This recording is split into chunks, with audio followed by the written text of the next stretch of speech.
Bahagi ng professional fee ng mga doktor na gumagamot ng indigent patients, sasagutin ng Philippine Charity Sweepstakes Office o PCSO. Depende raw sa pondo ng PCSO at sa halaga na babayaran ng sasagutin ng PCSO.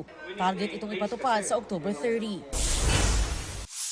Reklamong double murder inihain sa DOJ ng pamilya ng pinaslang na Kapampangan beauty pageant contestant na si Geneva Lopez at kanyang Israeli boyfriend. 5 ang respondents sa reklamo.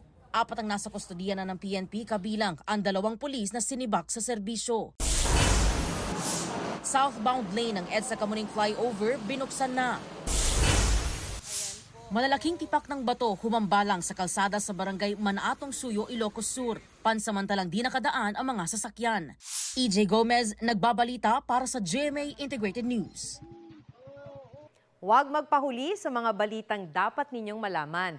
Mag-subscribe sa GMA Integrated News sa YouTube. Sa mga kapuso abroad, subaybayan nyo kami sa GMA Pinoy TV at sa www.gmanews.tv.